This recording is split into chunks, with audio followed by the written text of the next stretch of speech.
रसम् मह्यं दत्त्वा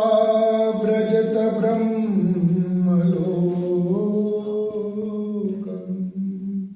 मह्यं दत्त्वा व्रजत ब्रह्मलोकम् स्तुति करते हम वेद मात की जो माता है प्रेरक पालक पावन करती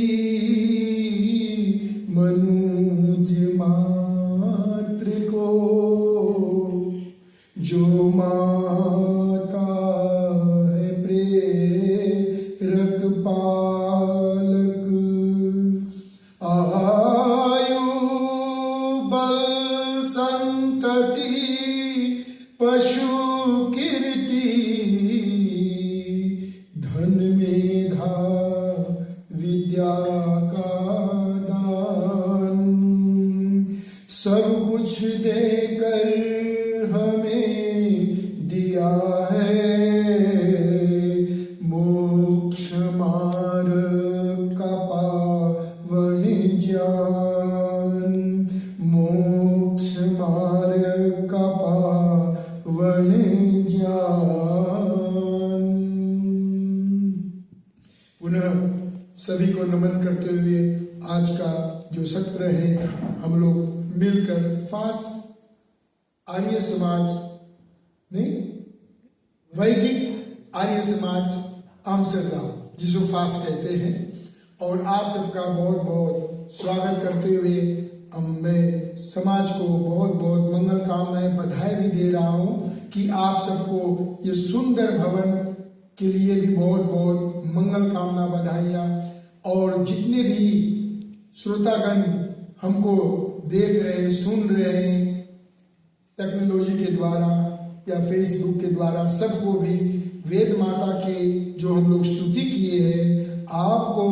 आयु बल संतति पशु कीर्ति मेधा ज्ञान विज्ञान जो भी आप कल्पना इच्छाएं वांछा करते आपको और आपके परिवार को प्राप्त हो यही मनोकामनाओं के साथ में आज हम लोग देव यज्ञ के द्वारा इस यज्ञ को संपन्न किए हैं। बहुत हर्ष की उल्लास की विषय है कि एक केवल समाज जो है पूरे विश्व में जिसे लोग आर्य समाज अर्थात वैदिक सनातन धर्म के नाम से जानते हैं कि वह वेद प्रचार में लगे हुए हैं। केवल एक ही ऐसे संस्था है समाज है जिसे हम लोग वैदिक सनातन धर्म भी कहते हैं छोटे रूप में आर्य समाज कहते हैं जो वेदों का प्रचार प्रसार में अपनी सारी आयु जीवन लगा देते हैं। ऐसे महान कार्य के लिए मैं सभी को शत शत नमन करता हूं। जैसे आप देख रहे 200वीं एक हो गई इस वर्ष में कि जयंती हमारे गुरु जो स्वामी दयानंद सरस्वती जी के साथ साथ में इधर आर्य समाज के जो 150वें वर्षगांठ मना रहे हैं पूरे वर्ष भर में और श्रीनाम के प्रवासी लोगों के लिए 152वें वर्षगांठ भी मिलकर मना रहे हैं तो कितनी हर्ष उल्लास की बात है। 152 वर्ष पहले और मैं दोनों को मिला के बोलूंगा वेद ज्ञान और प्रवासी दिवस के उपलक्ष्य में कि दोनों का संबंध वेद से ही जुड़ा हुआ है जो हमारा जड़ है। वेद अखिलो मूल धर्मम है तो वेद के द्वारा ही हम सारी सृष्टि को सर्व मानव को प्राणियों को प्रकृति को हर एक को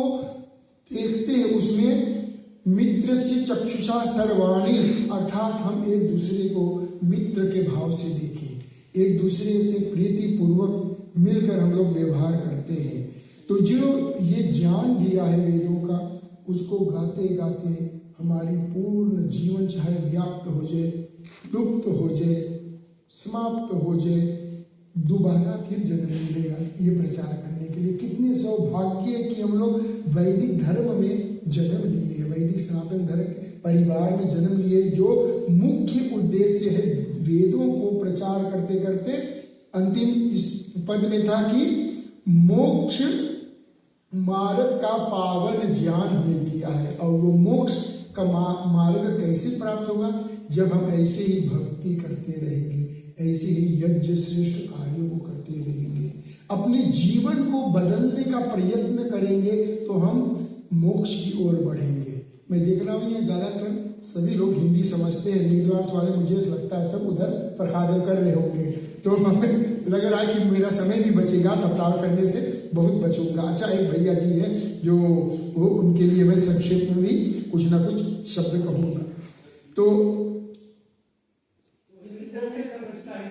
अच्छा, सब समझते हैं, बहुत अच्छी बात है, तो मेरा काम और सुलभ हो गया। अच्छा, बहुत अच्छी, बहुत बहुत बधाई है आपको, स्वागत है। जीवन हमारा जो है, जैसे हम एक दूसरे से प्रेम प्यार करते हैं, एक पति पत्नी का जो संबंध होता है, रिश्ता है, माँ बाप बच्चों का जो संबंध होता है, बच्चों और माता पिता का, और ऐसे ही जोड़ते जाओ, आजी आजा से, नानी नाना से, फूफा फूफा, सबसे हमारा एक प्रेम का रिश्ता होता है। लेकिन आप लोग ने सोचा कभी कि हमारा एक धर्म के प्रति भी रिश्ता होता है, हमारा यज्ञ के प्रति भी एक संबंध है, हमारा वेदों के प्रति सबसे प्रथम संबंध है, और उससे उत्तम जो है ईश्वर से हमारा संबंध है। और उस संबंध को आज हम लोग महत्व बहुत कम देते हैं, बहुत कम, क्योंकि ये व्यवहार में, समाज में हम देखते हैं एक दूसरे के साथ में जो रोना धोना पिटना,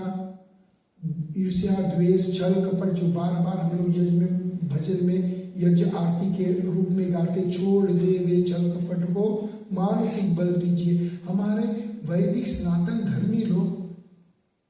पौराणिक भाई बहनों लोग, अन्य संप्रदाय लोग आपस में क्यों नहीं मिल सकते हैं? क्योंकि